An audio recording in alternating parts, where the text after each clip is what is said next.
amati mbégteeg bànneex di ànd ak yéen ñu tawlu ci 5M TV Sénégal jërë ngeen jëf.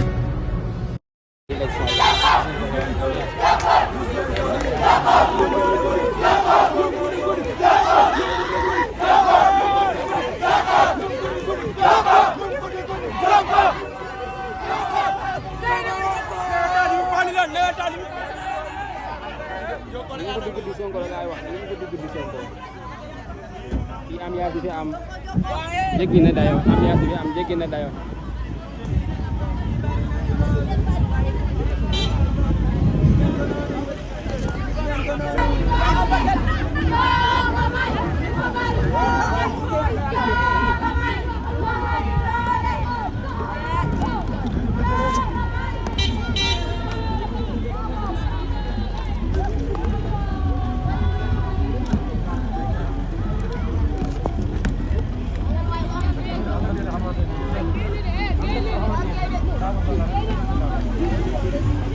ñu fi nga xam ne moo di ci diwaanu Sadio ginnaaw campagne bi nga xam ne door nañ ko démb tey jii nag waa Pastef Touba doxantu ñëw fi nga xam ne moo di ci diwaanu Sadio ànd ak responsable yi Pastef yi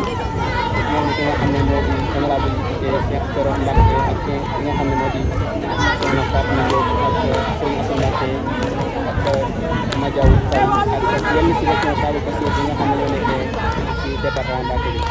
tey nag ñi fi nga xam ne moo di ci diwaanu Sadio ambiance bi jamono ji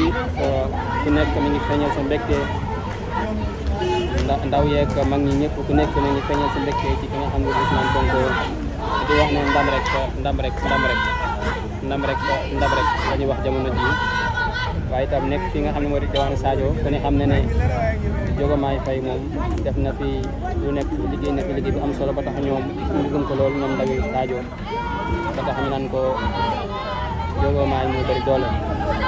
Diomaye moo bëri doole ngeen dégg noonu ñi nga xam ne ñoo ci teg ñun nekk ci oto bi di wax